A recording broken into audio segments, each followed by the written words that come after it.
imperios que a lo largo de la historia han estado en contacto con el pueblo de Israel. Y quiero aclarar algo que no dijimos hoy hace 8. Ha habido otros imperios en el mundo, Gengis Khan en la China, probablemente en México, los aztecas, pero ninguno de ellos tuvo que ver nada con Israel.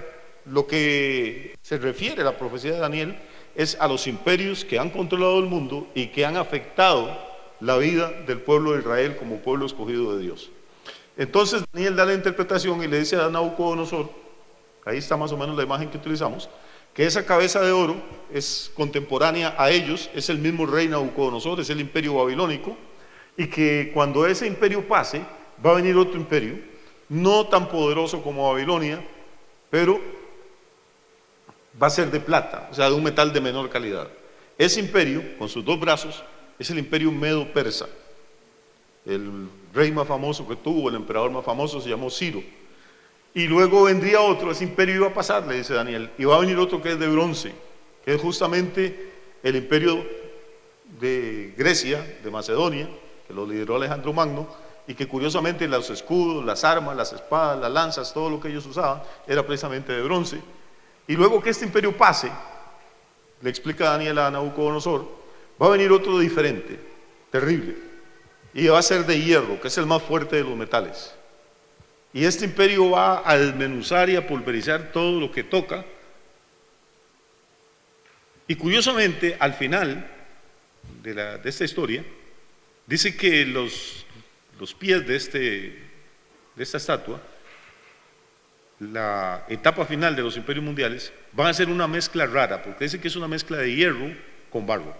Y cualquier persona sin saber mucho de química sabe que el hierro y el barro no funcionan, no puede ser una aleación. Daniel le explica a Nabucodonosor que esa mezcla extraña de hierro y barro es que la etapa final de este imperio, que obviamente es Roma, que es la que destruye a Babilonia, a Medo-Persia y a Grecia, la etapa final de este imperio iba a ser no por una conquista militar, sino que se iban a unir por medio de alianzas humanas, es lo que predice Daniel. Repito, para ubicarnos, estamos hablando de un hombre que vivió hace 2600 años y que está explicando cuál va a ser el desarrollo histórico de los imperios mundiales. Y en los días, dice Daniel, en los días de estos reyes, o sea, de estos 10 reyes, de los 10 deditos de los pies, Dios va a levantar otro reino, dice Daniel. Él en la visión, Nabucodonosor, vio que una piedra cortada no con mano, o sea que esto no era un imperio de origen biológico, humano, político, social, una piedra cortada no con mano venía y hería a la estatua en los pies. ¿Por qué en los pies? Porque es la parte más vulnerable, es donde está el barro. Y la estatua caía. Y la piedra que la botó empezaba a crecer hasta que se convertía en una montaña que llenaba toda la tierra. Y la interpretación básicamente entonces es esta: la cabeza de oro representa el imperio babilónico comandado por Nabucodonosor, el pecho y los brazos de plata representan el imperio medo-persa, que es la unión de dos, por eso tiene dos brazos, el imperio medo-persa, que el representante fue Ciro, y luego el imperio de bronce representa a Grecia, que su representante fue Alejandro Magno, y luego vienen las dos piernas, porque el imperio romano históricamente estuvo dividido en dos, tuvo dos capitales, Roma, que era la del imperio romano de Occidente, y Bizancio, Constantinopla en Turquía, que era la capital del imperio romano oriental. Hasta el día de hoy siguen existiendo. Pero lo que nos interesa esta noche es ubicarnos de que en la etapa final del imperio romano va a entrar un elemento extraño que es el barro, y que este elemento no es metal. El oro es un metal, la plata es un metal, el bronce es un metal, el hierro es un metal, el barro no es un metal. La etapa final del imperio romano va a ser una etapa marcada por las alianzas políticas, por las alianzas humanas. Y ponga atención, porque aquí está la clave de la interpretación. Daniel dice: en los días de estos reyes, Dios va a levantar otro reino. Entonces, no eran los días de Nabucodonosor, no eran los días de Ciro de Persia, no eran los días de Alejandro de Macedonia, no eran los días de los Césares romanos, sino en la etapa final del imperio romano, cuando lo que era Roma sigue subsistiendo, pero sigue subsistiendo no por la conquista militar, sino por medio de alianzas humanas. ¿Estamos de acuerdo? ¿Por qué decimos que nadie podía entender este libro? ¿Por qué dice el libro que nadie lo podía entender? Porque lo que Daniel está contando es inimaginable que alguien hace 2600 años hubiera visto esto. Y les contábamos hoy hace 8 días que Europa ha sido un matadero históricamente. Los europeos se han odiado entre ellos y se han matado todos contra todos, españoles contra portugueses, ingleses contra españoles, franceses contra todo el mundo, holandeses, italianos. Eso ha sido una carnicería histórica. Ha habido guerras que se llaman la guerra de los 100 años. ¿Usted tiene idea de cuánto es una guerra de 100 años? O sea, se matan los abuelos, los padres y los hijos. La historia de Europa es una carnicería eterna. Pero curiosamente, estamos viendo una época en que los europeos decidieron que no se iban a matar más entre ellos, sino que se iban a amar. Y no solo amarse, sino que iban a hacer una cosa que llamaba el mercado común europeo, y que iban a quitar los aranceles, los impuestos para el intercambio de mercaderías. Y después avanzaron y dijeron que querían hacer un parlamento europeo, como una asamblea legislativa, pero no para un solo país, sino para todas las naciones de Europa que quisieran involucrarse. Y después acordaron que iban a hacer una comunidad europea, y que iban a eliminar los pasaportes y las fronteras, y que usted puede pasar libremente como si fuera un solo país. Y la comunidad europea, no sé si tenemos un mapita por ahí, Jeffrey, pero la comunidad europea ocupa exactamente, tengo unas ganas de sonar esto que no me las aguanto. Ocupa exactamente el terreno que ocupó el Imperio Romano. Si usted se fija aquí en la península ibérica está Portugal, que era una provincia del Imperio Romano que se llamaba Lusitania. Por eso a los portugueses les dicen los lusos todavía. Si después sigue España, que era una provincia del Imperio Romano que se llamaba Hispania, por eso somos hispanoamericanos y no españolamericanos. Tenemos ahí en la Comunidad Europea a Francia, que era una provincia del Imperio Romano que se llamaba la Galia. Tenemos Austria, Luxemburgo, Bélgica, Alemania, Holanda, Inglaterra y Reino Unido, que se llamaban Britania, por eso le dicen los británicos. Todas estas zonas fueron las zonas que controló el Imperio Romano. Entonces no es casualidad, y nadie sabe por qué llegaron a este acuerdo, no hay explicación normal. De hecho, las últimas 2 guerras mundiales, que han sido las más sangrientas, donde se mató la gente y donde estallaron las guerras, fue precisamente en Europa. Y ahora se ha vuelto a ocupar el territorio que ocupó el antiguo Imperio Romano, pero sin necesidad de que Alemania invada a Francia, ni de que Francia invada a Holanda, ni de que Bélgica ataque a Italia, sino que se unieron por medio de alianzas humanas. ¿No le parece interesante? Y la pregunta es cómo un señor que vivió allá en el extremo del mundo, en Babilonia, hace 2600 años, cómo un señor pudo imaginarse o ver o profetizar o anunciar un futuro como ese. Y eso es lo que debería tener a la gente interesada, debería tener a la gente preocupada. Pero usted ve que la gente se preocupa por otras cosas, por las corridas de toros, por las fiestas de zapote, por la política, por cualquier cosa. Bueno, realmente, ¿cómo es posible que un documento de hace 2600 años se esté cumpliendo en nuestros días? Eso fue básicamente lo que vimos hoy, hace 8, y de ahí vamos a arrancar esta noche, si a ustedes les parece. ¿Está bien? Invitarlos para que vengan de hoy en 8 también, y de hoy en 15, y ya vamos a terminar. Ha habido algo extraño en la historia de la humanidad, ha habido una pasión en algunos hombres, y voy a entrar ahora en una parte que es un poquito compleja, pero es necesario que la digamos. Ha habido una pasión por algunos hombres por controlar el mundo. Los seres humanos tenemos un deseo de controlar las cosas, que queremos controlar nuestro entorno, queremos controlar las circunstancias. Uno cree que quiere tener un carro para desplazarse más fácilmente o para no andar en bus, pero en realidad lo que hace un automóvil es darte el control. Vamos a ver si explico. Afuera puede estar cayendo un aguacero, pero usted sube los vidrios y el carro y usted adentro tiene un clima diferente. Afuera puede haber un escándalo de balaceras y pleitos y todo, pero usted pone música y escucha la música que quiere. Afuera la gente se está asando a 37 grados, pero usted pone el aire acondicionado a 18 y usted anda fresquecito. Lo que te da el carro no es solo la posibilidad de transportar, es la oportunidad de controlar tu entorno. Y los seres humanos nos encanta eso. No controlamos nuestra casa. ¿Quién entra a mi casa o quién no entra? Yo lo decido. Y usted también. Eso es normal. Lo que de pronto no parece normal es que hay gente que quiere controlar un país. Les dicen políticos. Es una especie de gente masoquista, pero quieren controlar el país. Y algunos lo logran, y cuando controlan un país, de pronto ya no les parece suficiente y quieren controlar al de la par, e invaden al de la par. Y entonces lo que es la historia de la humanidad es una historia de hombres que controlaron reinos y que no les bastó ser reyes, sino que quisieron controlar los reinos de la par, y esa fue la diferencia entre los reinos y los imperios que estuvimos tratando de explicar hace 8 días. Un reino es un territorio nacional controlado por un monarca, un imperio es un reino que se expande por medio de la conquista militar para absorber otros reinos y convertirse en un imperio. Esto es rarísimo. Entonces Babilonia fue el primer imperio poderoso, pero curiosamente, según la Biblia, en el capítulo 10 de Génesis, antes de Nabucodonosor, mucho antes, hubo un hombre que se llamó Nimrod, en el capítulo 10. Y Reina Valera traduce, dice que Nimrod era un poderoso cazador delante de Jehová. Lo que dice el texto es que Nimrod era un poderoso cazador en contra de Jehová. Es curioso. Es un hombre que en la época postdiluviana se levanta y según Génesis, este señor empieza a crear un reino. Es el primer emperador.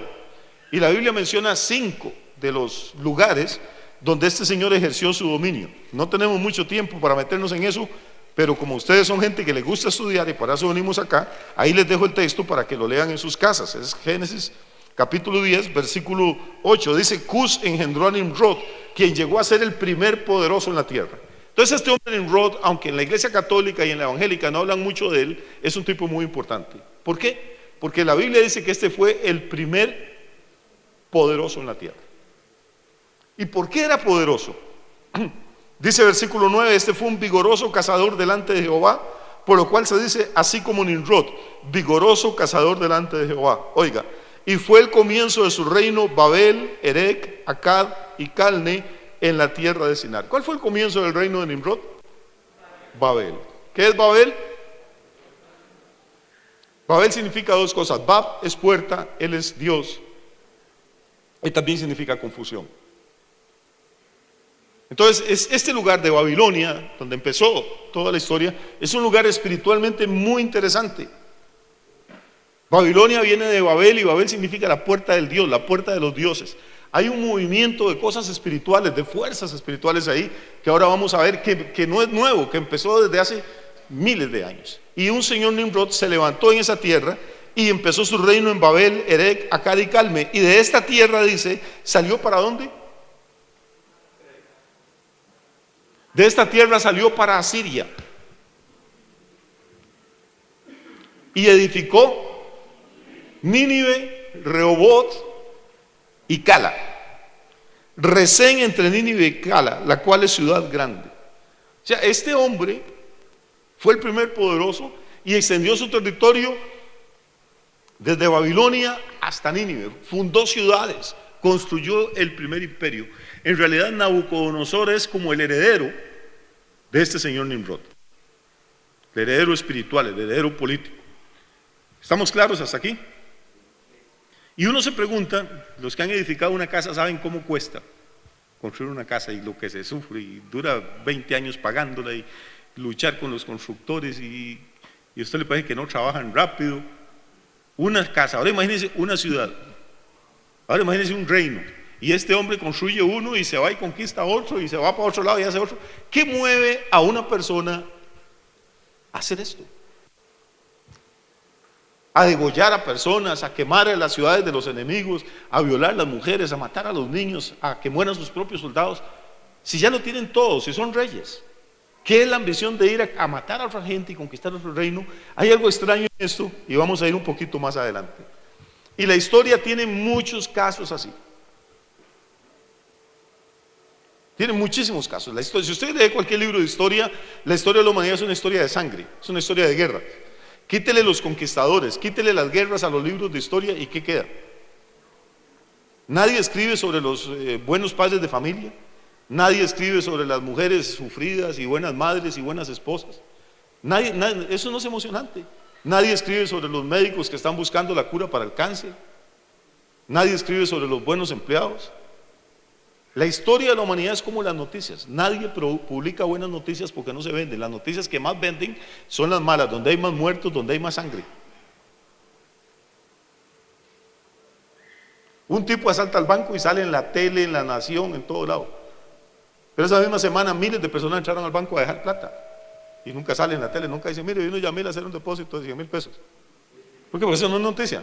Pero si me robo 100,000 del banco, salgo en la Extra y salgo en todo lado. Las buenas noticias jamás venden, son las malas. Y la historia de la humanidad es así. La gente que hace cosas buenas no aparece en los libros de historia, aparecen los que han matado más gente. ¿Quién es famoso? Julio César, Napoleón Bonaparte, Adolfo Hitler. Y entre más mate usted, mejor. Joseph Stalin.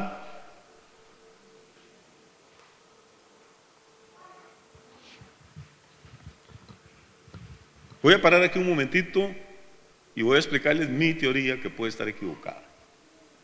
Pero mi teoría es que en este afán de sangre, de violencia, de dominio, de poder, hay una fuerza espiritual, más que política y más que económica. Es una fuerza a la que la Biblia le tiene un nombre, le tiene el nombre del anticristo. Y voy despacito porque es importante que esto quede claro.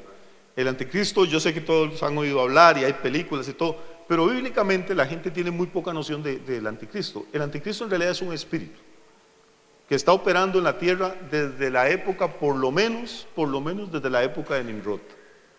Y el sueño de este espíritu es conquistar todo el planeta, gobernar todo el planeta. Y es un espíritu que no es bueno, es demoníaco, es diabólico. ¿Cómo sabemos esto? En el Evangelio de Lucas, capítulo 4, hay un pasaje famoso cuando el Señor va al desierto, lleno del Espíritu Santo, y es tentado por el diablo. Y en la tercera tentación dice que Satanás le muestra, para los que... le muestra todos los reinos del mundo y su gloria. Y le dice, todo esto te daré si postrado me adorares. Porque a mí, y esta es la parte importante, porque a mí me han sido entregados, y a quien quiero, se los doy. Oiga lo que le dice Satanás a Jesús, que todos los reinos del mundo y su gloria, eso incluye Costa Rica, que algunos pretenden tu gloria manchar, se la entregaron al diablo. Y él se lo da a quien él quiere. Entonces esta repartición de imperios y de guerras y de generales y de conquistas, no crean que es la obra del Espíritu de Dios. El enemigo está escogiendo gente. Ahora, como es un espíritu, no puede pelear, no puede conquistar. ¿Qué es lo que hace? Toma posesión de un ser de carne y hueso, de un hombre determinado. ¿Qué creo yo? Creo que Nimrod fue la primera encarnación de este espíritu. Ahora Nimrod se muere, pero los espíritus no se mueren. El demonio este queda y busca otro caballo al cual jinetear durante otro poco de siglos. Y de vez en cuando encuentra algunos que están dispuestos a venderse con tal de conseguir poder. Uno de estos se llamó Nabucodonosor. Se murió Nabucodonosor, este espíritu buscó otro señor que se llamó Ciro, probablemente, y que destruyó el imperio babilónico. Y luego escogió un muchachito, jovencito por allá en Macedonia, que se llamaba Alejandro, el hijo de Filipo, el rey de Macedonia, y lo convierte en Alejandro Magno. Pero Alejandro se le muere a los 33 años, y entonces necesita conseguir otros. Y aparece don Julio César allá por Roma, por Italia, y quiere conquistar el mundo, y lo logra. Y podríamos seguir leyendo la historia de la humanidad, y usted se va a dar cuenta que estos no son hombres comunes y corrientes, ¿no? O son hombres comunes y corrientes movidos por una fuerza que no es natural, que no es común y corriente. ¿A quién en su sano juicio se le ocurre? Por ejemplo, usted vive en Grecia, en una playa bien bonito, es el rey ahí, tiene todo el mundo le sirve, y se le ocurre empezar a matar gente y llevar su ejército hasta la India, como hizo Alejandro Magno. De hecho, hay un libro por ahí de historia que se llama La Anábasis, o La Anabasis, como quieran, que es escrito por los soldados de Alejandro. Después de que él muere, quedan nada más 10,000 vivos, y tienen que regresar desde la India hasta Grecia, a pie, porque no había avión, ni tren, ni carro. Y ahí cuentan sus tragedias y por seguir a un tipo que tenía un sueño. El sueño es dominar el mundo. ¿Para qué? ¿Para qué tanta carnicería? ¿Para qué tanta sangre? Y luego pasa el Imperio Romano y tenemos un montón de gente en la historia. ¿Se acuerda de Napoleón? Un señor que nació en una islita pequeña allá en Córcega.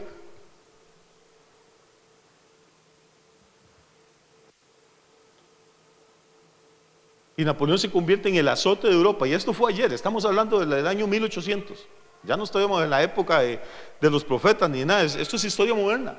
Este tipo sale de Francia, conquista Austria, conquista Hungría, conquista Italia, ataca a media humanidad, ataca a Holanda, lleva a sus ejércitos hasta Egipto, parquea a sus soldados ahí frente a las pirámides de Egipto. Imagínense cómo se movía esa gente a llegar de Francia a Egipto.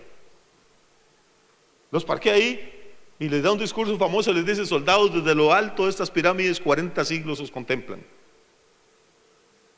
Y para un francés de esa época no había honor más grande que una bala de cañón le hubiera arrancado un brazo, o que le hubiera arrancado una pierna, o estar cubierto de metralla de heridas al servicio de Napoleón. Para ellos eso era lo máximo que le podía acontecer a un ser humano. Y cuando este hombre está en la cima de su poder,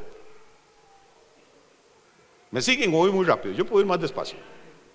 Porque es que hay algo interesante en la historia. Cuando usted lee la historia con otra mentalidad, con otros ojos, van a notar cosas interesantes.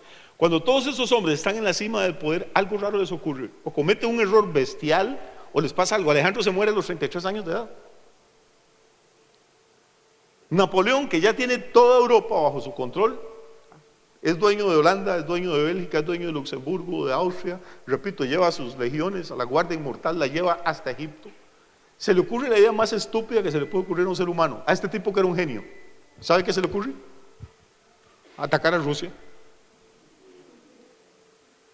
Rusia es tan inmensamente grande que la sexta parte de la superficie seca de este planeta le pertenece a Rusia. Y Alejandro agarra 260,000 soldados de la Guardia Imperial.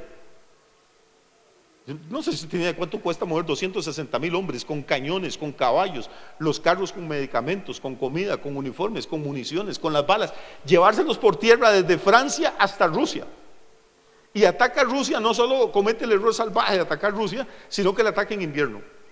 Y los rusos simplemente no pelean, hacen una táctica militar que se llama la tierra quemada. ¿En qué consiste la tierra quemada? Usted me va a atacar a mi país, entonces yo en vez de salir a la frontera a defender, reculo, voy para atrás y quemo las casas de acá, quemo las cosechas, mato las vacas, mato las gallinas, echo para atrás otros 100 kilómetros, vuelvo a incendiar mi propio país, mis casas, mato mis animales, arranco las cosechas, otros 100 kilómetros, y usted le tiene facilísimo. Usted va para adentro, ya ha caminado 100, 200, 300 kilómetros y nadie le ha disparado un tiro, y yo sigo 100 más y 100 más. ¿Qué necesita usted para poder aplicar la táctica de tierra quemada? Necesita tener mucha tierra detrás. Pues en Costa Rica retrocedemos 300 kilómetros, nos salimos a Panamá.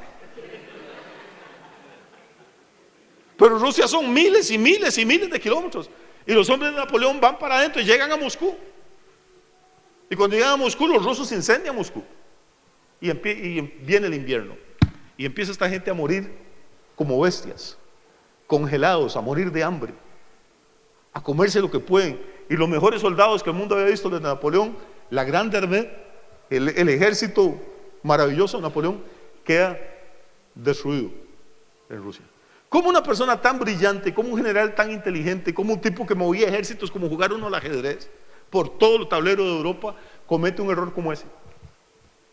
Porque así como hay una fuerza espiritual que los mueve a ellos, hay otra fuerza espiritual positiva, la de Dios, que dice: todavía no ha llegado el tiempo de que aparezca el mero mero, el que va a controlar esta situación. Entonces esta gente se embrutece y comete este tipo de errores. Y digo la palabra embrutecer perfectamente consciente de lo que estoy haciendo. Napoleón entra a Moscú un 14 de septiembre, que es una fecha bonita para nosotros, aquí hacemos faroles. El 14 de septiembre de 1812, la Grande Armée, el ejército poderoso de Europa, que ha hecho temblar a todos los generales y capitanes de Europa, entra a Moscú a morirse de hambre y de frío. No hay nada. Los rusos en realidad casi ni siquiera tienen que pelear.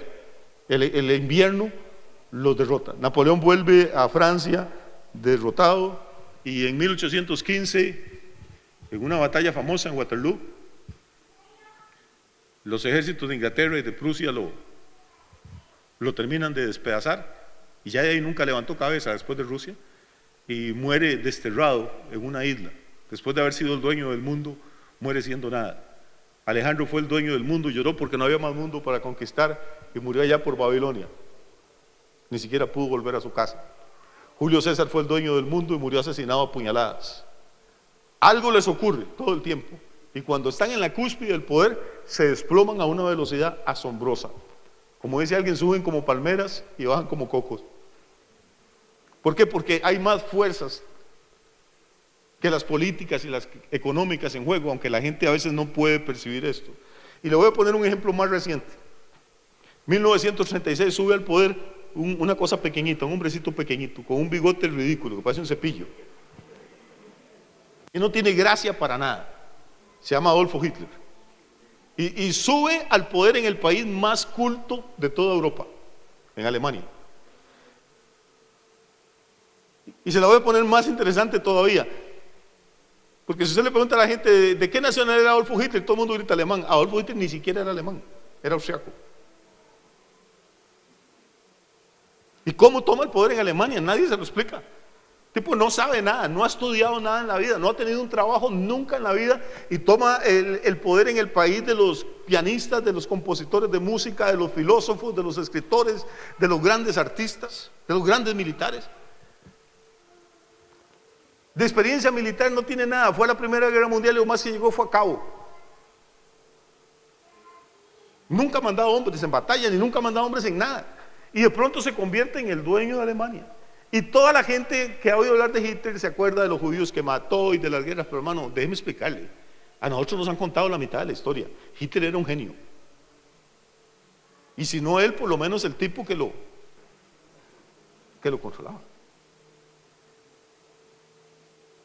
Hitler inventó un concepto que todos nosotros usamos, las autopistas, las Autobahn de Alemania. Ellos las inventaron. Hitler dijo, cada familia en Alemania tiene que tener un automóvil. Y por eso usted conoce los Volkswagen. Eso quiere decir Volkswagen, quiere decir Volks es pueblo y Wagen es el carro. Volkswagen es el carro del pueblo.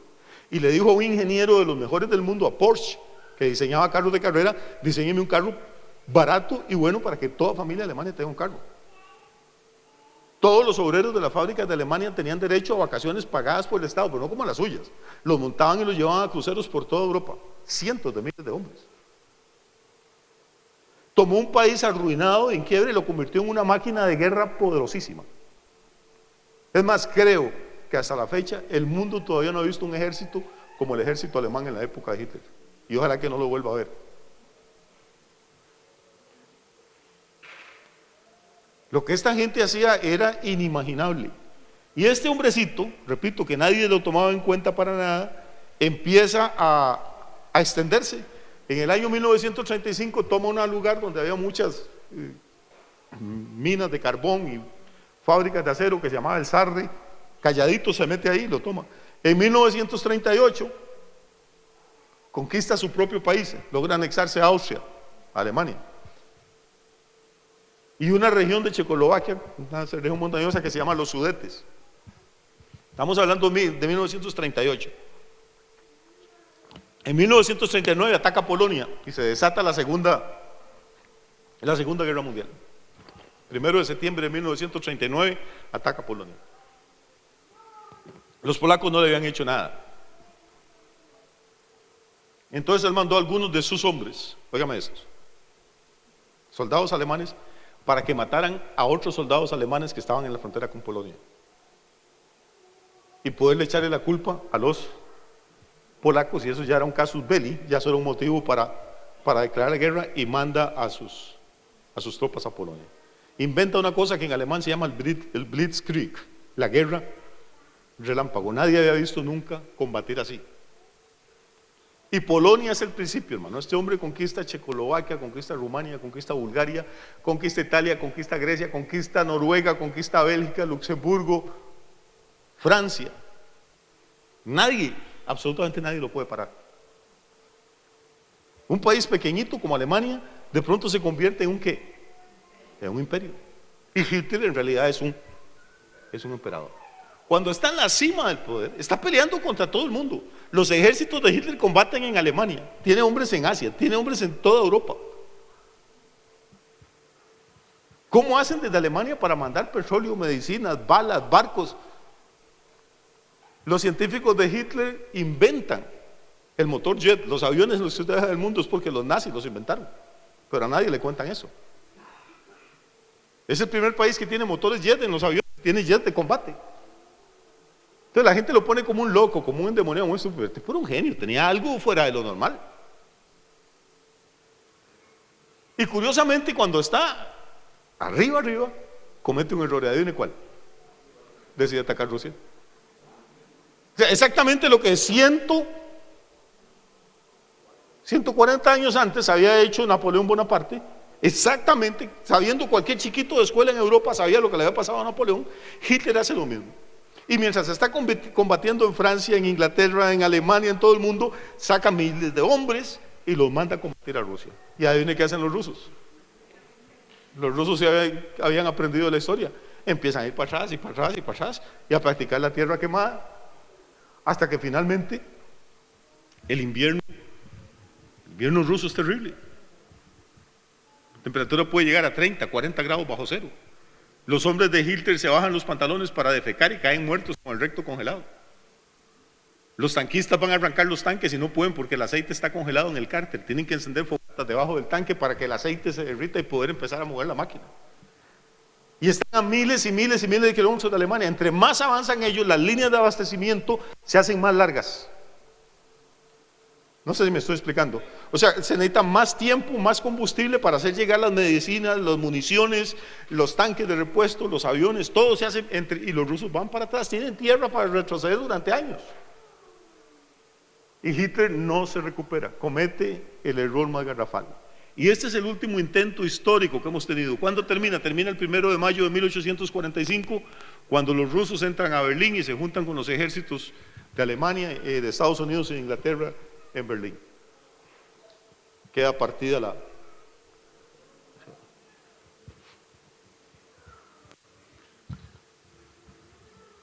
¿Seguimos o voy muy rápido? Es que los veo como que me están viendo muy feo.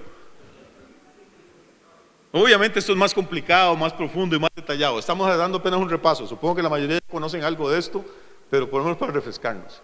Y ocurre algo que voy a decir y le voy a caer mal a algunas personas, pero hay que decirlo. Se derrumba el imperio de Hitler y arranca otro imperio. Porque cuando usted oye a la gente hablar del imperialismo y antiimperialista, siempre es en contra de los gringos. ¿O no? Los gringos siempre es... Estados Unidos perdió millones de hombres en la Segunda Guerra Mundial, fue el país que sostuvo toda la carga económica de la Segunda Guerra Mundial, y cuando terminó la Segunda Guerra Mundial, Estados Unidos no era ni un metro cuadrado más grande de lo que era antes de entrar. Sus hombres murieron en Francia, murieron en Normandía, murieron en África, murieron en todos los campos de batalla, y Estados Unidos no reclamó un metro cuadrado, le duela a quien le duela. Pero Rusia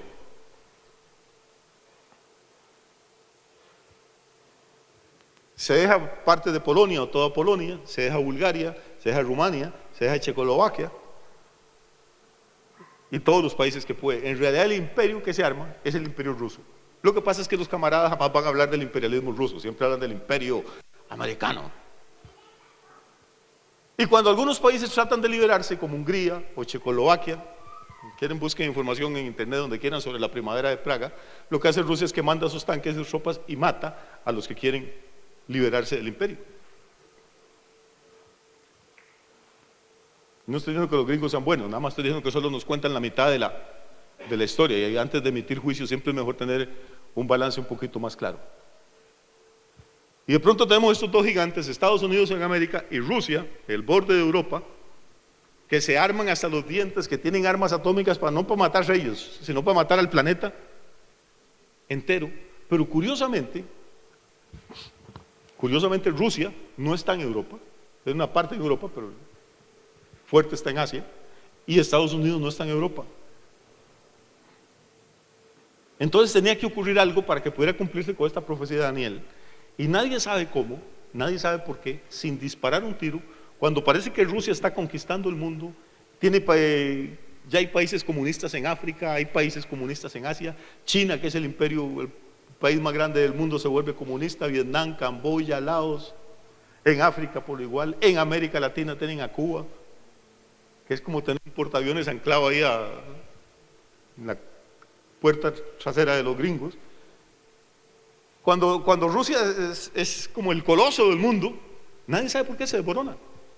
Y aparece ese señor Gorbachev y dice, no, desarmemos esta vaina. Y se desarma el imperio. ¿Por qué? Porque todavía no ha llegado el tiempo. Y el tiempo, predicho en Daniel, decía que el último imperio no iba a ser ni en Rusia, ni en Estados Unidos, sino que tenía que ser donde había gobernado el Imperio Romano. Y los romanos nunca lograron entrar a Rusia y nunca conocieron a Estados Unidos. Era Europa lo que ellos controlaban. Y ahí es donde tiene que levantarse el último sistema de gobierno mundial. Respiramos profundo. Todavía nos quedan unos minutos.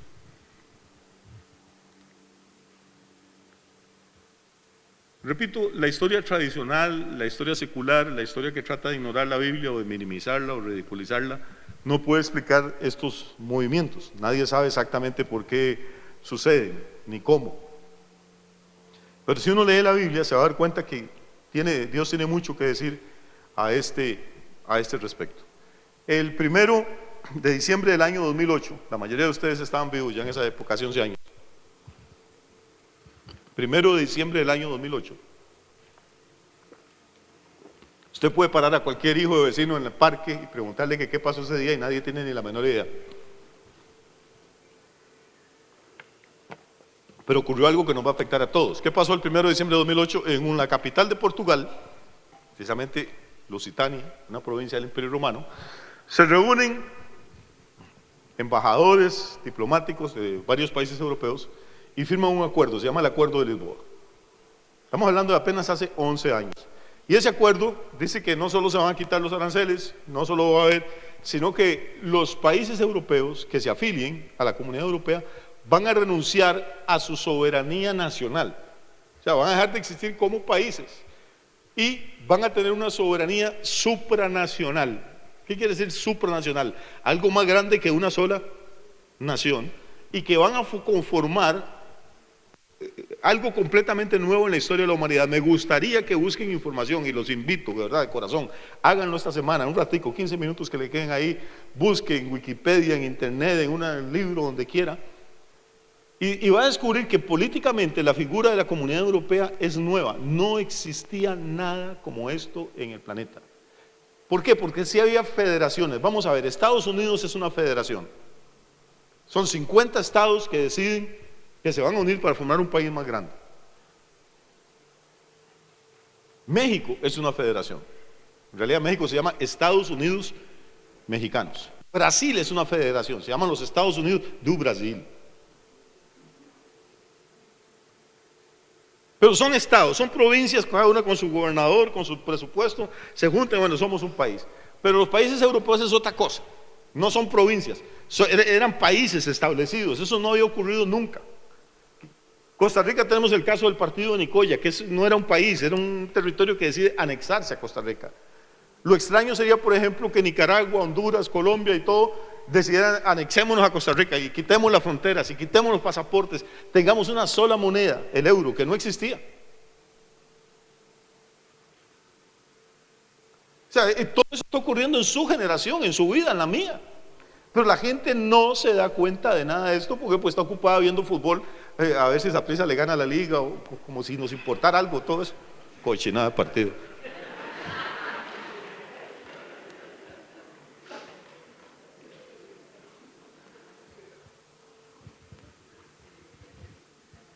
El truco del sistema es mantener a la gente distraída, porque la gente mediocre se distrae, la gente excelente aprende, se capacita.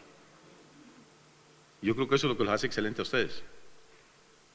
Era más fácil quedarse viendo tele hoy, porque a veces uno sale de aquí y le duele la cabeza con ese enredo de nombres y fechas, y por eso les decimos que traigan un cuadernito y tomen algunas notas, porque es muy difícil recordarlo todo. Entonces, 1 de diciembre del 2008, ¿qué pasa? Hay un acuerdo, hay un pacto que se llama el Acuerdo de Lisboa.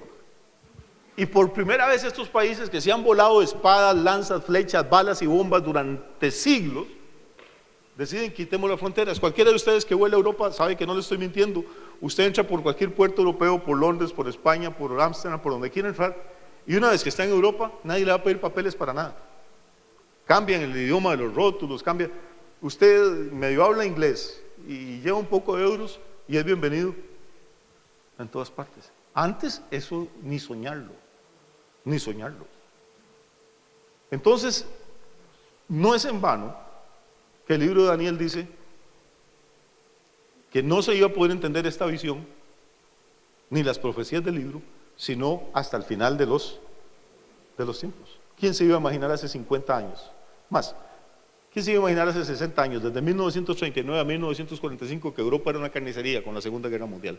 ¿Quién se iba a imaginar que esa gente iban a estar abrazados, sentados, tomando vino, tomando cerveza, que los alemanes podían pasar a Francia, donde los franceses veían un boche, como le decían ellos a los alemanes, y se vomitaban, querían asesinarlo? ¿Quién iba a creer que Inglaterra iba a estar mandando plata para Alemania y Alemania para Francia e Italia, y que todos iban a ayudar a Grecia? Eso era un sueño. Y del 2008 al 2019 apenas han pasado 11 años. Más, ni han pasado, se cumplen el 1 de diciembre del 2019, los 11 años. Y vea todos los cambios revolucionarios que han habido. El mundo en que vivimos es otro completamente diferente. ¿Qué es lo que falta? Falta que aparezca una persona con una capacidad organizativa y administrativa y política increíble, y que estos países no solo decidan entregarle su soberanía, sino que, bueno, ya que estamos en esto, ¿para qué tenemos rey en Inglaterra y primer ministro en otro lado? Ya que estamos todos junticos, elijamos uno solo que dirija todo. Y este va a ser el líder del último imperio mundial, que se armó sin conquistas militares, sino por medio de alianzas humanas. Lo que Daniel vio, barro con hierro. Si quieren los dejo descansar 5 minutos, se estiran, o si quieren continuamos y nos vamos 5 minutos antes. Ustedes mandan, el que paga manda. ¿Está bien? Seguimos, aguanta un ratico más. Yo es que no quiero que se haga muy pesado, pero si, lo que les decía a 18, si cogemos los 5 minutos, después no son 5, unos van para el baño, otros van para otro lado, otros hablan y se nos va un cuarto de hora. Continuamos entonces. Muy bien, ahora dejemos un momentito el panorama político así a vista de pájaro y volvamos a lo que nos interesa a nosotros más, que es el tema de la Biblia. ¿Cómo terminan estos imperios? Bueno, todos terminan por la violencia. Los medopersas conquistan a Babilonia, los griegos conquistan a Medopersa, y cuando parece que todo sonríe a los griegos, se les muere Alejandro. Alejandro muere y reparte su imperio, que ya es muy grande, entre 4 generales famosos que él tiene. Sus 4 generales son conocidos históricamente. A uno de esos generales se llama Antíoco, y le toca una parte del imperio que es Siria y Palestina. Palestina es donde está Israel.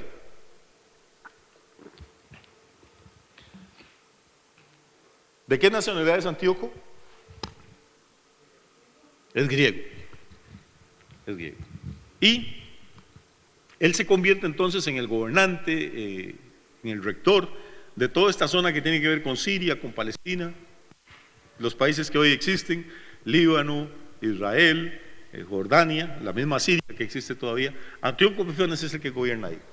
Y digo Antíoco Epífanes porque el nombre de él era Antíoco, pero se puso un apodo, y el apodo es Epífanes. Epífanes es un apodo de un hombre muy humilde, quiere decir Dios manifestado. Por eso la Iglesia Católica tiene una fecha que se llama la Epifanía. Una epifanía es la manifestación de Dios en la tierra. Y él se llama Antíoco Epífanes. O sea, yo soy Antíoco y soy Dios manifestado, nada menos. Por eso le digo que en todo esto hay casos más allá de la política y de la economía, hay algo espiritual. Es el deseo del hombre de ser adorado. ¿Qué estaba dispuesto a hacer Satanás en el desierto? A cambiar todos los reinos del mundo y su gloria, solo para que Jesús le adorara. A veces en la iglesia no entendemos lo que es la adoración. Creemos que la adoración es bajar la luz y cantar unas canciones suavecitas. Pero la adoración es un estilo de vida, es una actitud. Y es tan importante la adoración que el diablo cambiaría toda la riqueza de este planeta por un segundo de la adoración suya. Y es tan importante la adoración que la Biblia dice que Dios busca adoradores que le adore en espíritu y en verdad. Las dos fuerzas del universo están compitiendo por la adoración de los hombres. Y por eso de vez en cuando se levantan hombres que quieren ser dioses. Los Césares de Roma, ellos se pusieron el nombre de Augusto, César Augusto. Augusto era el divino. Y Antíoco humildemente se puso Antíoco Epífanes. ¿Cuál es el problema que tiene Antíoco? Que le tocó un hueso duro de roer, porque en esa provincia grande que le dan para que él administre, hay un pueblito de gente terca, jupona, porfiada que se llama Israel. Todos los demás pueblos de alrededor son pueblos politeístas. ¿Qué son politeístas? Poli quiere decir mucho y teos Dios, que adoran a muchos dioses. Entonces lo mismo les da si Antíoco dice que él es Dios y Antíoco se le metió entre cejas y decía que era Dios, le adoramos, sigámosle la corriente. Y si llega otro conquistador y trae otro Dios o 20, adoremos, no importa, por si juega, no hay problema. El problema de Israel es que Israel vive por un libro. Y ese libro dice, Shema Yisrael, Yahvé Elohenu, Yahvé Echad. Escucha Israel, Jehová el Señor, Jehová nuestro Dios, Jehová es uno. Y ese libro dice, yo soy Jehová tu Dios que te saqué de la tierra de Egipto, no tendrás dioses ajenos delante de mí, no te inclinarás a ellos, ni los honrarás, ni te postrarás delante de ellos. Entonces cuando Antíoco llega con su religión, con su filosofía, con su arte, con su ejército, choca, pero de frente, es contra la resistencia de Israel. Entonces él empieza a hacer un esfuerzo cultural, póngame atención porque esto es importante, cultural, para que los israelitas poco a poco vayan perdiendo vamos a ver, su fe, su fanatismo, diría él. Entonces empieza a construir teatros como los que tienen en Grecia, donde los actores salen desnudos, empiezan a construir baños públicos donde la gente toda se baña desnuda. Ahora entonces los judíos, los varones judíos están desnudos, pero como todos son circuncidados, entonces se ve un poquillo feo.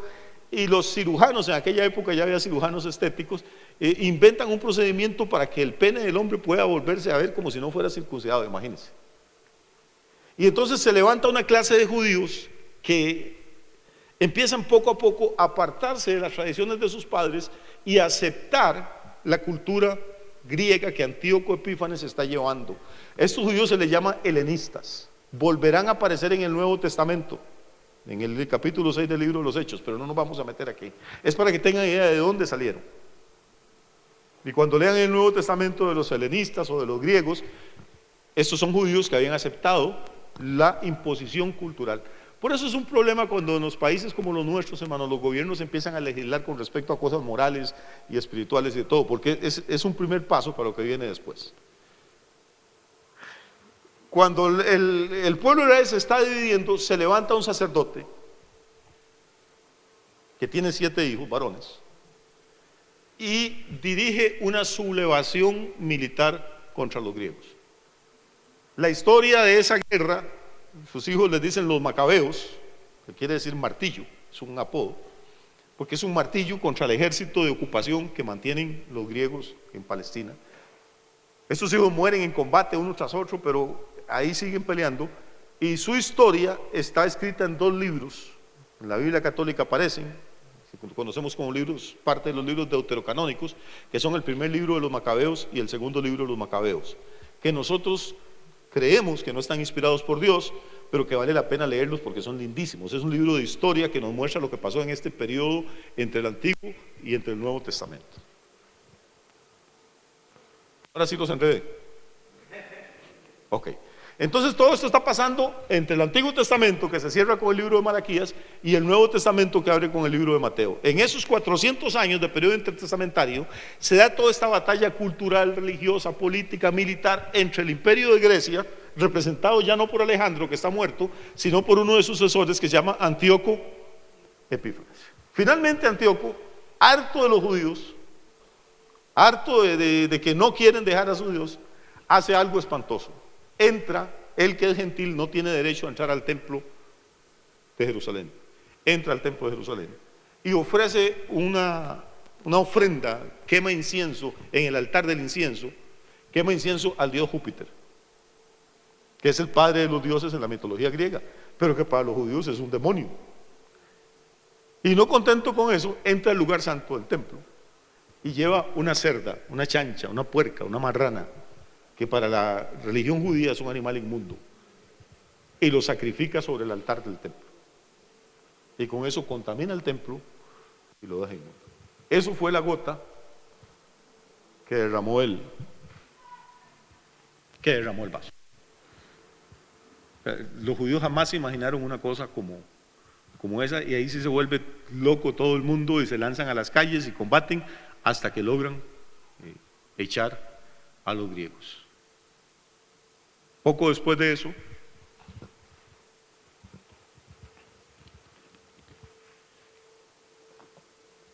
Roma, que no era gran cosa, que se estaba levantando como apenas allá por Italia. Los romanos chocan con los griegos y ya los derrotan. Para el año 146 a.C., los que anotan fechas, para el año 146 a.C., ya Macedonia, lo que era Grecia, se convierte en una provincia tributaria de Roma.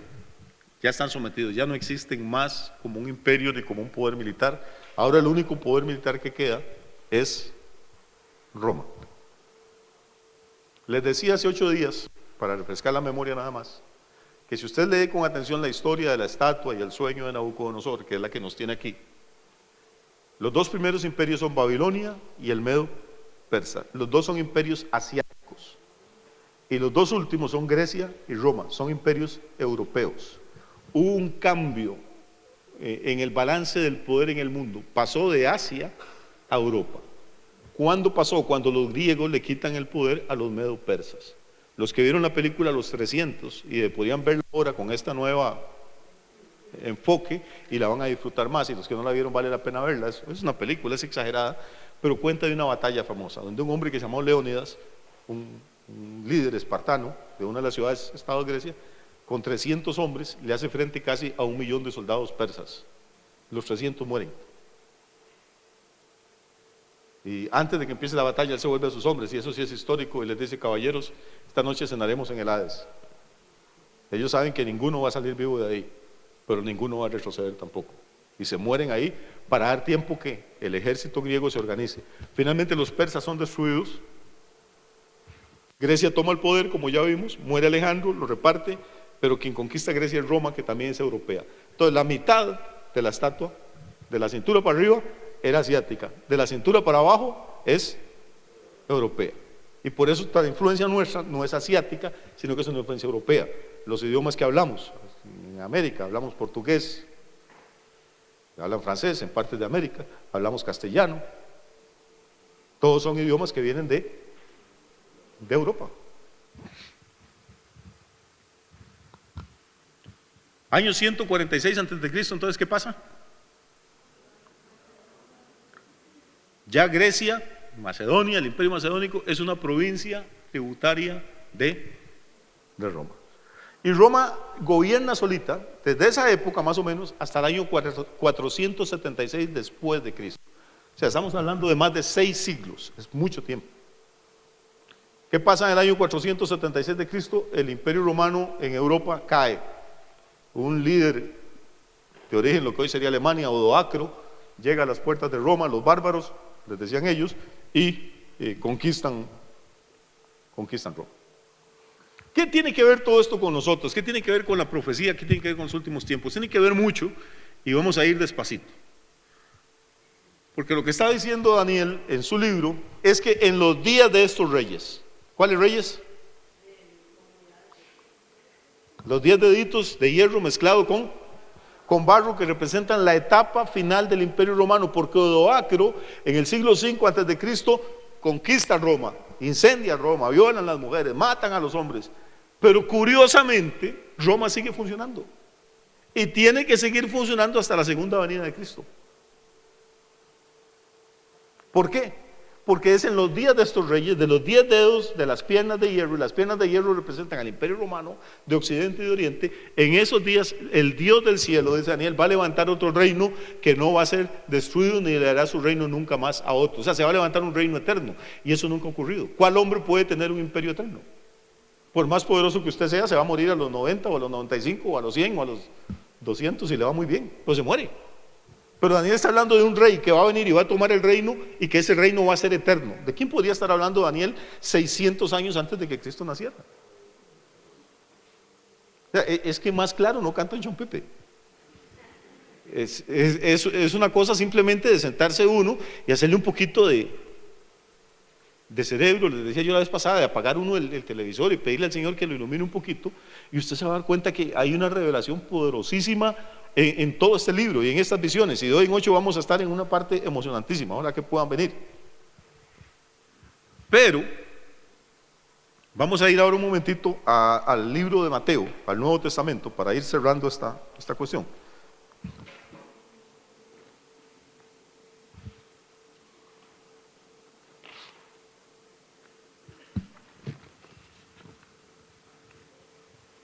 Mateo 24:15, por favor, si podemos ponerlo en pantalla.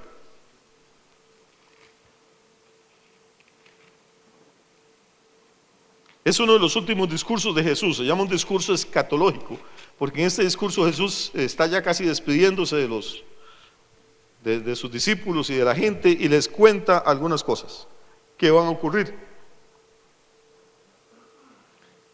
Está hablando de los últimos tiempos, dice el versículo 11, cosa curiosa, Mateo 24:11, perdón. Dice, muchos falsos profetas se levantarán y engañarán a muchos. Todos los días veo usted en YouTube y en las noticias gente enseñando bestialidades, pastores robando plata, gente haciendo cosas, y el mundo se deleita con eso, pero a nosotros no nos da ni frío ni calor, no debería asustarnos. ¿Por qué? Porque eso es precisamente lo que Jesús dijo que iba a ocurrir. Muchos falsos profetas se levantarán y engañarán a muchos. Sigamos. Y por haberse multiplicado la maldad, el amor de muchos se enfriará. ¿Estamos ocurriendo algo como esto? Yo creo que sí. Sigamos.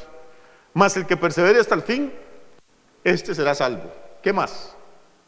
Ahora vean, esto es importante. Será predicado este evangelio del reino en todo el mundo. Yo he oído a los pastores no sé cuántas veces decir, el evangelio va a ser predicado en todo el mundo. Eso es mentira, Jesús no dijo eso. No dijo que el evangelio iba a ser predicado. Aquí dice otra cosa.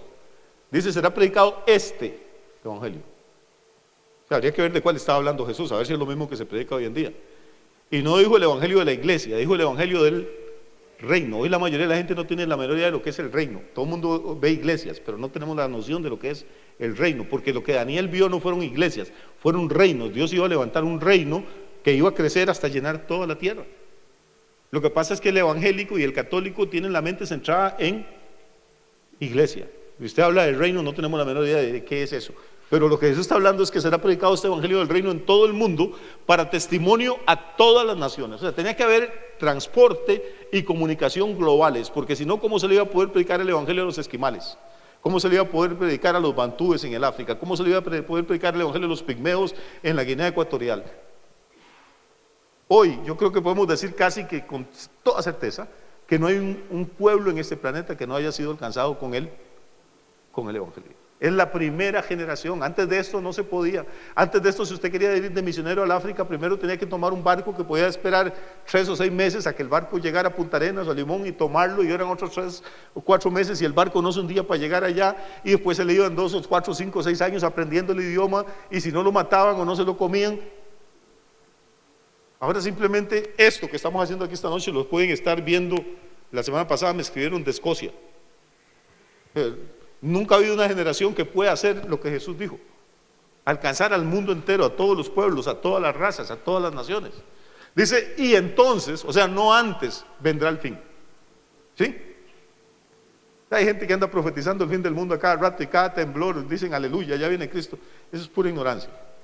Primero tienen que ocurrir algunas cosas. Leamos un poquito más adelante, porque esto tiende a ponerse más emocionante cada vez. Por tanto, dice Jesús, respire profundo, por favor, vamos a oxigenar el cerebro, que ya el mío está ratonado, pero respiremos. Vea lo que dice Jesús. Por tanto, cuando veáis en el lugar santo, este versículo es mucho más pesado de lo que usted se imagina. Por tanto, cuando veáis en el lugar santo la abominación desoladora de que habló el profeta Daniel, el que lee entienda. Esa glosa que aparece ahí entre paréntesis, o sea, una glosa es un comentario, el que lee entienda quiere decir que el texto no es fácil, que no es nada más de leer, que hay que entender, y que va a haber gente que va a leer y no va a entender. Entonces, antes de que ocurra el fin, tiene que ocurrir algo. Tiene que estar en el lugar santo la abominación desoladora, dice Jesús, de que habló el profeta Daniel. O sea que Jesús en su último discurso conecta el final de los tiempos con la profecía de Daniel. Por eso es que tiene vigencia, tiene validez para nosotros. Que aunque tenga 2600 años, el documento es más actual, más fresco que las noticias del diario o de la televisión. Ahora, quiere decir que va a haber algo que todavía no sabemos muy bien qué es, y de hoy en 8 vamos a meternos ya un poquito más profundo en esto. Va a haber algo a lo que Jesús le llamó la abominación desoladora. Y Jesús dijo que esa abominación desoladora había sido anunciada por el profeta Daniel. Quiere decir que de hoy en 8 tenemos que entrarle a ver qué fue lo que dijo Daniel, porque todavía lo que hemos visto es lo de la estatua, nada más. Pero note algo, ¿dónde va a estar esa abominación desoladora? en el lugar santo. El lugar santo era lo que había contaminado Antíoco Epífanes cuando ofreció el cerdo en el templo.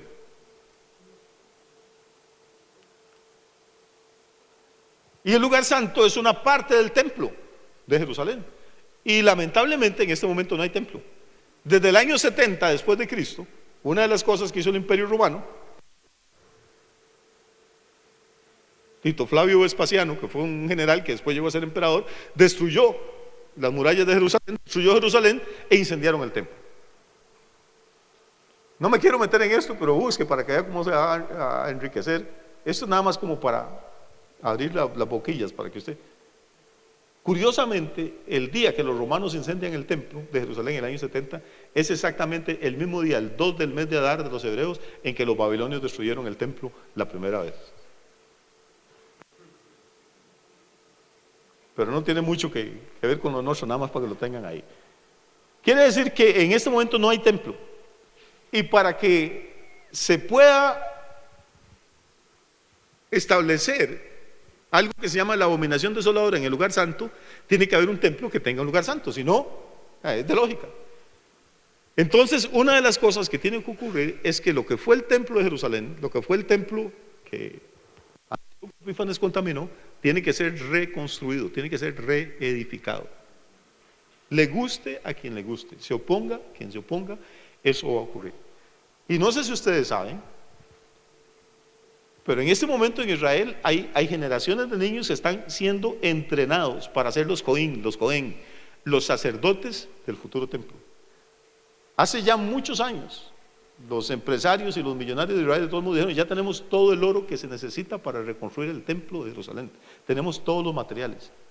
Mujeres vírgenes en Israel tienen años de estar tejiendo los velos que se van a usar en el templo y las cortinas. ¿Por qué no lo han hecho? Porque en este momento hay una mezquita que pertenece a los musulmanes, y tocar esa mezquita es armar la tercera guerra mundial. ¿Qué va a pasar? Si somos entendidos, si somos personas inteligentes, tenemos que tener con la mirada puesta en lo que está pasando en el Medio Oriente, lo que está pasando en Siria, lo que está pasando en Irak. No es casualidad que los gringos y los rusos y los turcos y todo el mundo estén combatiendo en esas tierras. Y ahí es justamente donde empezó toda la historia de los... Yo oigo a la gente diciendo: es que los gringos atacan Irak porque ahí está el petróleo. Pero por Dios, no sea ignorante. ¿Y cómo hacen con el petróleo? Se lo llevan en vasos. Estados Unidos tiene reservas de petróleo impresionantes. Hay otras razones que están, y los mismos estadounidenses saben por qué están combatiendo ahí. Hay españoles ahí, hay ingleses, hay franceses, hay rusos. ¿Qué se les ha perdido ahí? Rusia tiene petróleo, tiene gas, Estados Unidos también. ¿Qué es el cuento de llevar la democracia? Bueno, hay países donde hay más tiranía que en esos lugares. ¿Por qué no atacan ahí? Hay como un imán espiritual en esta zona. Y si se arma un conflicto y por casualidad o no casualidad caen cohetes o caen bombas y se desarma la mezquita, e Israel retoma ese lugar, lo primero que van a hacer es construir el templo. Y una vez que esté construido el templo, dijo Jesús, esto es como la señal de alerta. Si usted todavía está aquí y ve que la abominación desoladora está en el lugar santo, lea lo que sigue, verso 16. Entonces los que estén en Judea huyan a los montes. Siga. Y el que esté en la azotea no descienda para tomar algo de su casa. O sea, ¿qué puede durar usted bajando de la azotea a la casa? O sea, la cosa es rápido. Y el que esté en el campo no vuelva atrás para tomar su capa. O sea, que el detonante, lo que va a ocurrir, lo que va a marcar que ya se acabó el tiempo, que el árbitro va a sonar el pito, es exactamente que la abominación desoladora va a ser puesta en el lugar santo. Y esa es precisamente de la que habló el profeta Daniel. Así es que, si usted viene hoy en 8, vamos a hablar de eso. Yo creo que vale la pena. Muy bien. ¿Lo dejamos aquí? ¿Aguantan? Vamos entonces al Nuevo Testamento, por favor. Si nos ayudan con la proyección.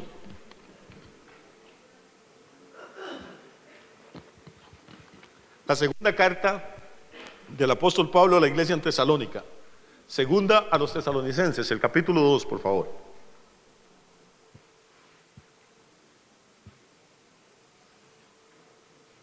Pongamos atención, ahí lo pueden estar viendo en la pantalla, lo vamos a seguir. Esta es una carta muy interesante. ¿Por qué? Porque esta iglesia, Tesalónica, y Tesalónica era una ciudad que había sido conquistada por Alejandro Magno. Aquella que todo tiene relación. Ahí Pablo fue a predicar y fundó una iglesia. Él siguió y la iglesia siguió multiplicándose y siguió creciendo, aunque Pablo no estaba. No es como hoy en día. Los evangélicos, si no está el pastor, no va al culto. No son cristianos o pastorianos.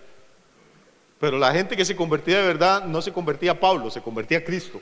Entonces, aunque Pablo no estaba, ellos se reunían, oraban, estudiaban. Pero les está pasando algo, son cristianos recién convertidos y los están persiguiendo y se les están muriendo hermanos y otros están encarcelados. Entonces ellos piensan que ya llegó el tiempo de la gran tribulación y que están viviendo en la gran tribulación. Y lo que dicen es, esto fue que Cristo vino y nosotros nos quedamos y nos está yendo como un quebrado. Recuerde que en esa época no había WhatsApp, no había medios de comunicación, no había forma de saber que si usted esté en Tesalónica, qué había pasado en Jerusalén, por ejemplo. Entonces le escribe una carta a Pablo a ver si Pablo de Chiripa también se quedó. Y le cuentan lo que está pasando y le dice Pablo, y lo peor es que aquí hay gente que se levanta y profetiza y dice, así ha dicho el Señor, yo ya vine igual. Entonces Pablo les escribe con ese espíritu paternal de Pablo, de cariño, de cuidado. Él les dice, pero con respecto a la venida de nuestro Señor Jesucristo y nuestra reunión con Él, os rogamos, hermanos, que no os dejéis mover fácilmente de vuestro modo de pensar, ni os conturbéis. Quiere decir que la iglesia sí ya tenía un modo de pensar con respecto a las cosas finales. Pablo, aunque estuvo poco tiempo con ellos, les enseñó. Hoy en día en las iglesias no enseñan nada de eso. Le dicen a la gente que Dios quiere hacerlos ricos, sanos, guapos. Y claro, todo el mundo viene, pero nadie entiende ni a qué vino. El evangelio es otra cosa. El evangelio es más que pegar gritos y caer al suelo y hacer feo, es aprender. Aprender la palabra, porque si no, ¿cómo vamos a obedecer lo que no sabemos? No es emocional. A mí me encantan las emociones, pero las iglesias se han convertido en shows, perdóneme que le diga eso, se han convertido en discotecas. Y va más gente que a la disco porque es gratis. Pero cuando usted le dice a la gente, por eso soy tan feliz de ver tantas personas hoy, honestamente esto me sorprende. Porque hay más gente en la iglesia que quiere ser entretenida que la que quiere ser enseñada. Y cuando usted ve que la balanza empieza a cambiar y que hay personas que tienen ganas de aprender, uno dice, bueno, caramba, vale la pena el esfuerzo. Pues ya como sea, hay que hacer un esfuerzo. Muy bien, entonces Pablo, la iglesia de Tesalónica tenía una forma de pensar con respecto a las cosas finales, a la escatología, a la venida del Señor, que obviamente Pablo se las había enseñado, era el padre espiritual. Pablo dice, yo les ruego, hermanos, les suplico, no se dejen mover fácilmente de su modo de pensar, ni se conturben. Oiga, ni por espíritu, ni por palabra, ni por carta como si fuera nuestra. O sea, había tres formas de que estaban mortificando esta iglesia: por espíritu, por palabra y por carta. ¿Cómo era por espíritu? Se levantaba alguien, sábele, sí es el Señor, aquí yo vengo pronto, y la gente, eso le encanta a la gente. Todas esas profecías son falsas. Para saber que el Señor viene pronto, lea la Biblia, punto.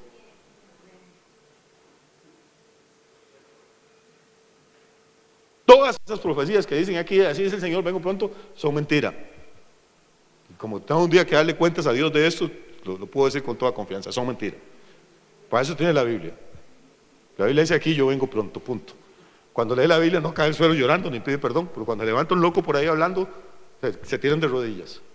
Bueno, no se dejen conturbar ni por espíritu, ni por palabra, que serían sermones, estudios bíblicos. Ya Cristo viene, quién sabe cuántos pastores decir, Cristo hermano prepárese, podría venir esta noche. No, no va a venir esta noche.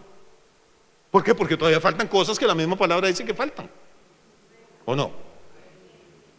Es muy fácil asustar a la gente, pero el evangelio no es de sustos, es de enseñar la verdad la que nos hace libres. Yo sé que esto suena carnal, que suena más espiritual, decir, hermano, prepárense, si tiene pecado sin confesar, confiéselo, si está enojado con algún hermano, arréglese, porque esta noche el Señor viene y si usted está mal, se queda. Y la gente se le para el pelo y dice, hermano, es que había un mover de Dios y una unción, hermano, ¿no? Esa es la unción. La unción lo que hace es enseñarte todas las cosas. La unción te lleva a la verdad, no te lleva a la emoción, te lleva a la verdad. Muy bien, entonces se podían conturbar o por espíritu, o por palabra, o lo que es peor, ni por carta como si fuera nuestra. Había sinvergüenzas que le mandaban cartas a la iglesia, canales se quedaron, firma Pablo. Eso se llaman pseudoepígrafos. Es cuando la gente no es un anónimo, sino que mandan una carta, pero firman con el nombre de otra persona. Y había en las iglesias de Tesalónica pseudoepígrafos circulando. Entonces Pablo dice, hermano, ni yo he escrito nada, no reciban ni cartas, ni profecías, ni sermones, en el sentido de que el día del Señor está cerca.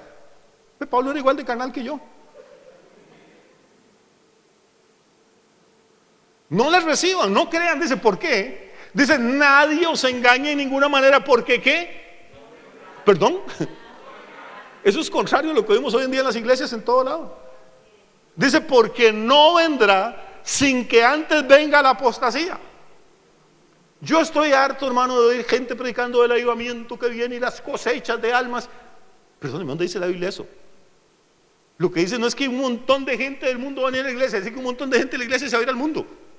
Eso es la apostasía, gente que conoció la verdad, que conoció la salvación y que después la traicionaron. Tenía un amigo que es pastor, una iglesia bonita, sana, y hace poquito, hace unos añitos, rompió la amistad conmigo. Bueno, había vivido feliz sin ella y pude seguir viviendo sin ella también, pero descubrí que se había liado a una gente de un señor que se llama Jesucristo, que ya murió por dicha, José Luis Miranda, un tal pastor de Puerto Rico que decía que él era Jesucristo encarnado y que todos los seguidores de él tenían que raparse la cabeza o los sobacos y marcarse el 666. Este hombre, que había sido pastor, estudió un instituto bíblico y todo, se cortó el cabello, se peló coco, se tatuó un 666 en la cabeza y adoraban a este señor porque era Jesucristo hecho hombre. Ahora, si eso no es apostasía, yo entonces no sé qué es la apostasía. Apostatar es haber conocido la verdad. Una cosa es que usted sea creyente y tenga un tropiezo y caiga en pecado. Eso le pasa hasta en las mejores familias. ¿Por qué? Porque si usted se levanta y confiesa su pecado y se aparta, alcanza misericordia. La apostasía es otra cosa. La apostasía es la carnalidad, la mundanalidad, es cambiar la doctrina por cualquier otra cosa. Hoy en día la mayoría de gente que va a las iglesias no tiene nada, no sabe nada de doctrina, no tiene idea de qué es la santificación, qué es la glorificación, qué es la justificación. Lo mismo les da tras que en anca. La gente va de un lado para otro, hermano, a ver dónde está la música más bonita, quién vino al concierto, quién predica mejor, cuál es el culto, la misa más corta para ir donde ese. Pero ¿dónde está el amor por la verdad, la pasión por la revelación, la gente enamorada de Jesús? La gente que dice, no, estos son mis principios, estas son mis convicciones, yo aquí me paro y aquí me muero con la ayuda de Dios. Eso es lo que necesitamos hoy en día, gente comprometida. Pero en las iglesias, hermano, eso casi no hay. Lo que ha habido es una frialdad.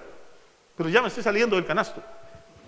No vendrá sin que antes venga la apostasía, y tiene que ocurrir otra cosa antes de que Jesús venga. Número uno, tiene que venir la apostasía. Y número dos, tiene que ocurrir algo.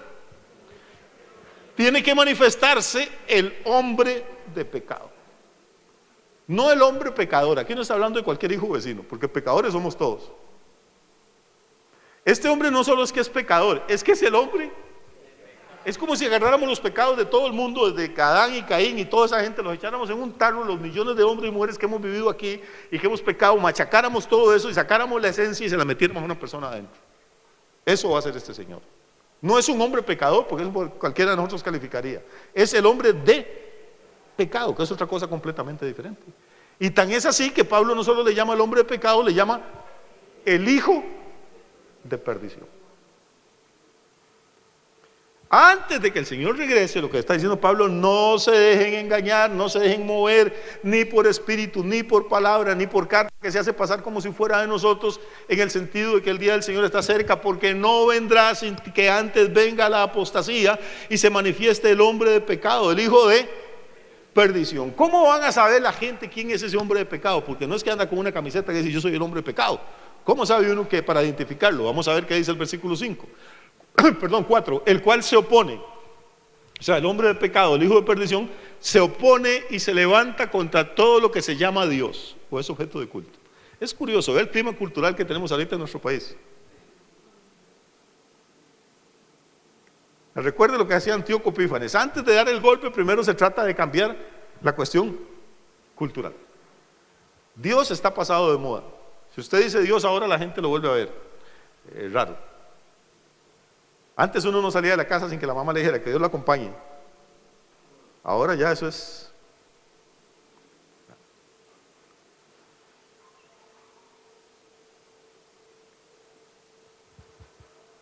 En Estados Unidos hace muchos años es prohibido rezar en las iglesias, es prohibido llevar una Biblia.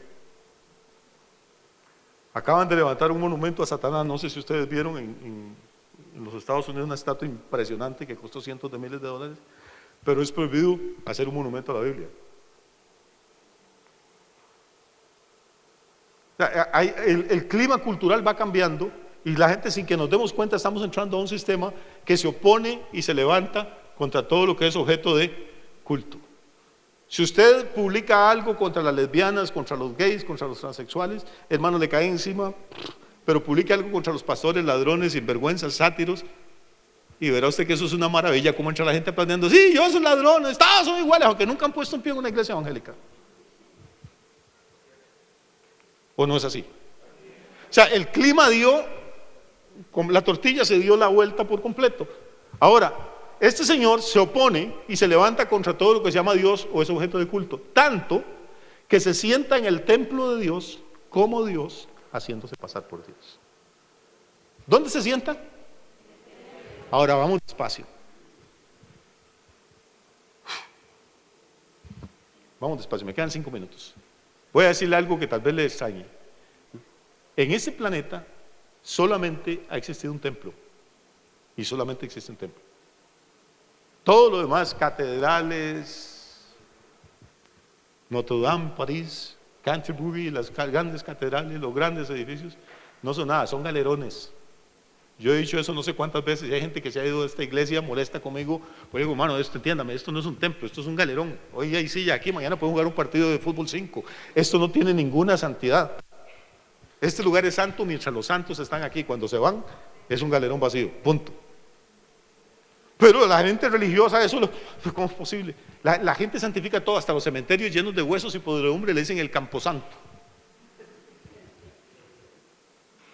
Lo que hay que santificar es a la gente, no a los lugares. Y de todos los lugares del mundo y todos los edificios que se han construido, Dios solo escogió uno. Uno nada más, el templo de Jerusalén. Entonces, cuando la Biblia dice aquí que el anticristo, que este señor, el hombre de pecado, el hijo de perdición, se va a sentar en el templo de Dios, usted tiene que tener una cosa: en este momento no hay ningún templo de Dios en este planeta. Hay catedrales muy lujosas, hay templos evangélicos súper cómodos, con aire acondicionado y 10,000 sillas comodísimas, cafetería, enfermería, cruz. Eso es una maravilla, ojalá tuviéramos uno así nosotros. Pero que sea grande o que sea lujoso no significa que sea santo. Dios solo ha santificado un lugar, es el templo de Jerusalén. Quiere decir que antes de que este señor se pueda sentar en el templo, la simple lógica indiana me dice a mí que para que se pueda sentar en el templo, tiene que haber templo. Por eso le digo que hay que tener los ojos puestos en lo que está pasando en el Medio Oriente, porque ahí es donde está la clave. Y venimos diciendo esto desde hace muchos años, y cada año está un poquito más caliente el asunto ahí. ¿Qué hace este señor cuando se sienta en el templo? ¿Perdón? Dice, se hace pasar por Dios. ¿Qué hizo Antíoco cuando entró al templo? ¿Cómo se apodaba él mismo? ¿Cómo se había llamado? Epífanes, que significa Dios manifestado. Va viendo ahora la conexión entre Daniel, Mateo, Apocalipsis, Tesalonicenses, y se da cuenta que aunque en países diferentes, en idiomas distintos, en siglos distintos, todos estos hombres escribieron, pero era el mismo espíritu el que los estaba guiando. Y cuando se saca las piezas de un lado y del otro, empieza a darse cuenta que hay como un rompecabezas y lo va armando. Por eso la Biblia no solo es un libro para leer, aunque es bueno leerlo, pero Jesús no dijo lean la Biblia, dijo escudriñen las escrituras. Estudiar es un poquito más detallado, más cuidadoso, más delicado que leer. Aún leer hace bien, pero cuando empezamos a darnos cuenta, y le pedimos a Dios que nos ayude un poquito, nos damos cuenta cómo estas piezas se ensamblan una con otra, y entonces a uno se le quitan muchos temores, porque si todo esto es verdad, y todo lo que Daniel y Pablo y Jesús dijeron hace siglos se está cumpliendo en nuestros días, eso significa que la mente que dirigió a todos estos hombres controla la historia, que Dios sigue sentado en el trono, y que aunque a veces no entendemos lo que está pasando, ni nos parece bonito, ni nos parece justo, todo tarde o temprano contribuye a este plan final de Dios.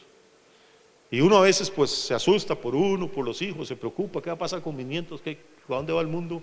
o yo no sé exactamente para dónde va el mundo, pero tengo un libro que cuando uno abre la última página, dice que el Señor está en el trono y que la roca cortada no con mano golpeó los dedos de la estatua y derribó todos los imperios del mundo, y Él creció para ser un reino que va a ser eterno y no le va a quedar a nadie más. Así que en lugar de vivir preocupados, debemos de vivir emocionados, debemos de vivir agradecidos y debemos de vivir comprometidos con el evangelio del reino y hablándole a tanta gente y con amor, con sabiduría, pero como podamos, de este Cristo maravilloso, que en este momento para nosotros es el Salvador, pero cuando venga va a ser el Rey de Reyes y el Señor de Señores. Eso es lo que quería decirle esta noche. Venga si quiere de hoy en 8.